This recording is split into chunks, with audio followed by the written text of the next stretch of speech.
Hey everyone, in this video I want to walk you through how to develop a crippling work addiction. How to make work so fun and so interesting and so exciting that it's all you want to do.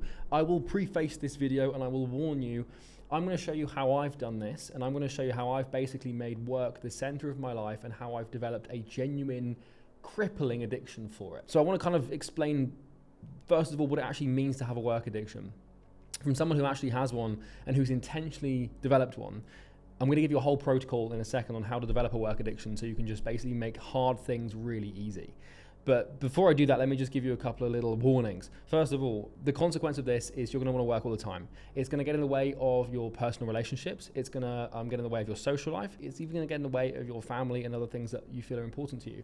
And like any addiction, whether it's heroin or drugs or alcohol, it can become consuming and it can have negative impacts elsewhere in your life.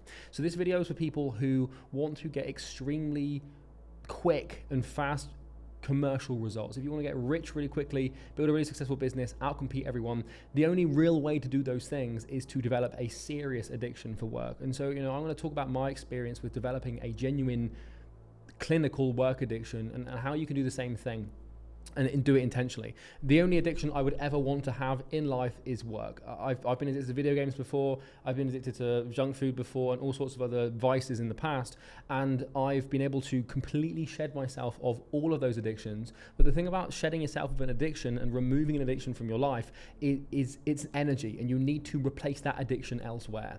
And think of it like this: when you have an addiction, a part of you or a piece of you is receiving something because of that addiction, and it's an outlet. It's a way for you to get something, whether it's dopaminergic reward, serotonin boosts, or the sort of repetition of comfort, or numbing yourself, or denying yourself of something.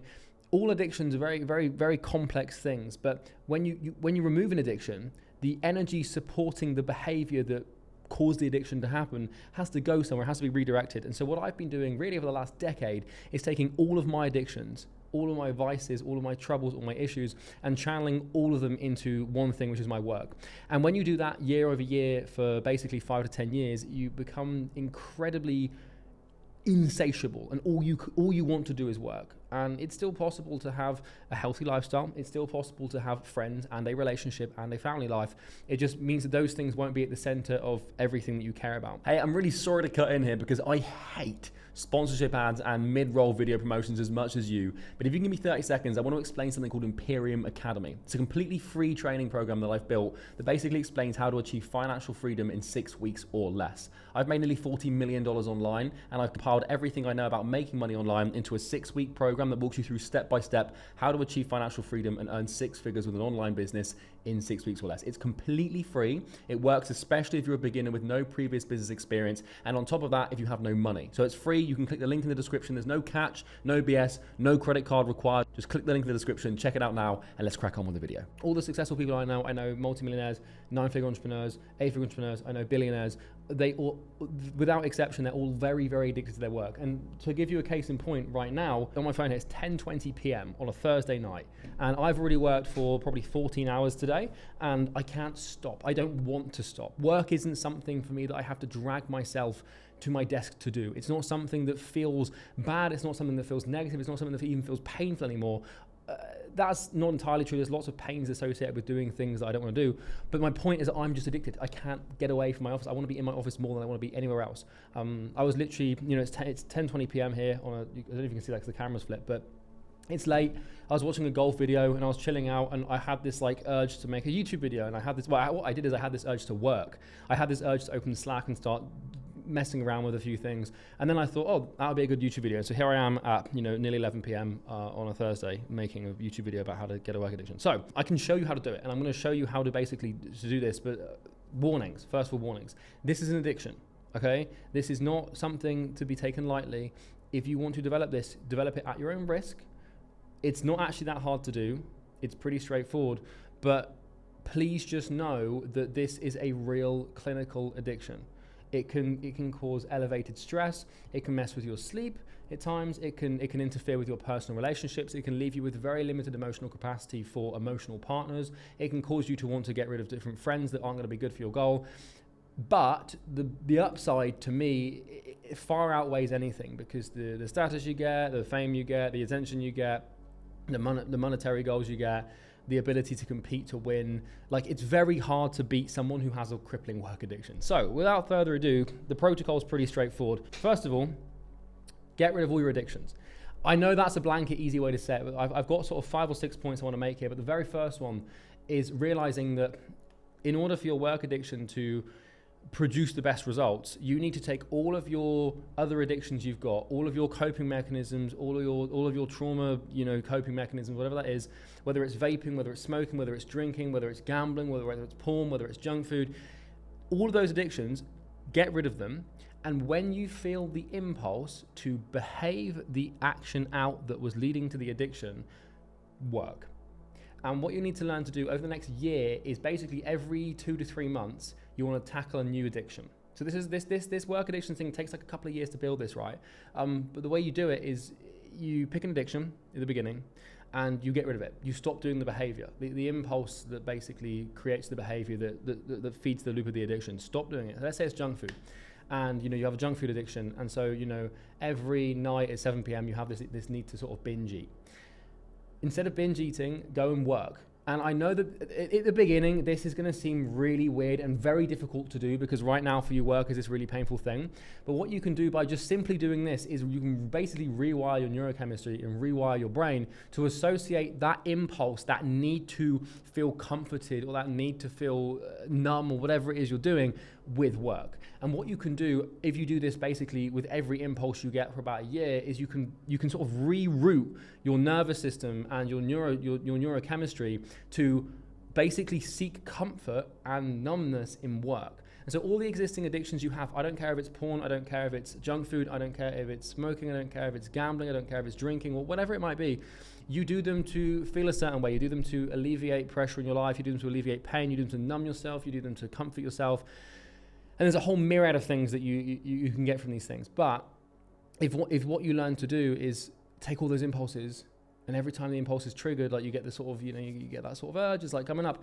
If you can just channel that into work, like if you associate this thing with feeling the need to feel comfort or numb or whatever it is, to then immediately doing work, what will happen if you do that for a long enough period of time, like over a year, is your brain will literally rewire itself to associate work with that feeling that you get from being addicted. What that then does, and again, pre-warning, is it transmutates all of your emotional energy that was leading to your addictions and puts it onto work. And so work becomes the thing that you use to basically deal with and cope with stress, trauma, problems, etc., etc. What this can mean is when you have something bad that happens in your life, is you can go insular and you just find comfort in your laptop. It is by far and large the greatest productivity hack or guide that I've ever seen. And now if I'm like, if I find like something, if I find like a problem or some trouble or a struggle in life, and I'm dealing with a hard time, all I want to do is work. And that's not always healthy, because obviously when you have problems in life and things aren't going your way, and you've got trauma still, you should talk about them and you should seek help from loved ones, and you can get a hug and cry about it and work through those things, because you don't want these resentments building and these angers building. The second thing is having a massive vision and transcending yourself. So one way to become addicted to work is to see your work and to see your company or the thing you're working on in the same way that you'd see a video game. And what you want to almost do is gamify your progress and your trajectory. And so what you need to do is have a massive goal. This is the first step to becoming addicted to work, is have a huge goal, like a big one. Like not just like, oh, I want to make 10K a month, I want to make 100K a month, like a big fucking goal. Like you want to make 100 million a year, or you want to have $500 million in your bank account. You want to have $1 billion company. Like, you won't necessarily think that these things are possible right now, but the easiest way for gamification to be structured is for you to have such a massive goal and to genuinely think that's what you want. And what happens when you have such a massive goal is all the little milestones you hit along the way aren't going to feel that satiating. So if your goal is to make 100 million a year, and that's what you've set, and you start making 10K a month, you're not going to stop. You're not going to get satiated by the 10K a month. What happens to most entrepreneurs is they have these small-time goals like making 10K a month, 50K a month, 100K a month. What happens after a year or two of grinding or work, or 3 years or 4 years of grinding, is they get that goal, and then because that was all they wanted, they stop working. And then they're left with this existential crisis on their hands. They're like, what the hell do I do now? Then they start buying Lamborghinis, they start going on yachts. The reason that I'm so focused on work, and the reason that I haven't caved into buying supercars, although I lived on the Palm in Dubai for a couple of years, which was a mistake, but the reason I haven't caved into a lifestyle of travel, of freedom and all this shit is because my goal is huge. I want $1 billion valuation. I want a company that's worth $1 billion. And so what that means is when I make $1 million in a month, it's nothing. It registers to me like it's nothing, because, you know, if I'm playing RuneScape and my goal is to get to level 126 and I get to level 80 strength, it doesn't matter. It's so insignificant. And so one way to keep this addiction sort of flowing and going is to have a huge fucking goal, and to have a goal where you think like, fuck, if I had that, if I achieved that, if I had like $1 billion in the bank or 100 million in the bank, or if I, like, you know, was able to basically buy the village that I grew up in or something, like, whatever weird niche goal you want to have, right? It makes it incredibly addictive, because then these early rewards feel like early rewards. Let's say you want to make 10K a month, or let's say that 100K a month for you feels like a late game goal. That feels like the be all end all of your achievements. For someone like me, or for someone who's really successful, I'm not that successful yet, but for someone who's like mega successful, like billionaire, 100K a month for them is their early game. That's them just warming up and getting started. And so what you want to learn to do is stop having like really successful people's early game goals as your late game. Have like extremely advanced long-term goals, and then see your little ounces of progress towards that goal as what they are, just little ounces of progress. If you start making 10K a month and you think that's you being successful, then you're not going to work anymore. But if your goal is to make $100 million in a year, or to build a massive company, or to build huge infrastructure, then those little goals, they pale in comparison. And when you hit them, you won't have this motivation decline or this motivation drop that most people do when they hit their first goal.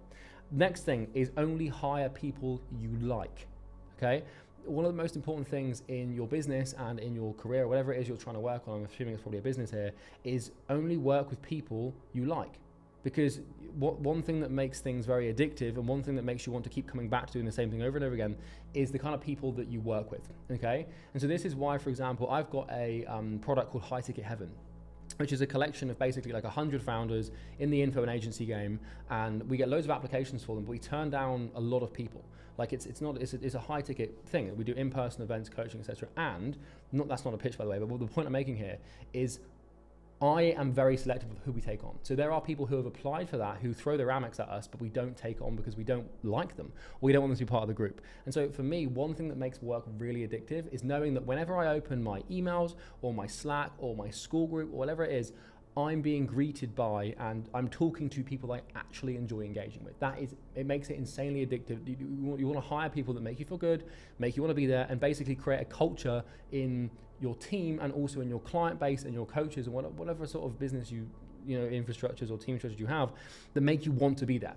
It's kind of like, think of it like if you were trying to like play a sport or something, and you were like trying to learn how to play golf, and you had a golf buddy, and that golf buddy, you got along with him so well, and all you wanted to do sometimes was not even play golf with him, but just hang out with him instead.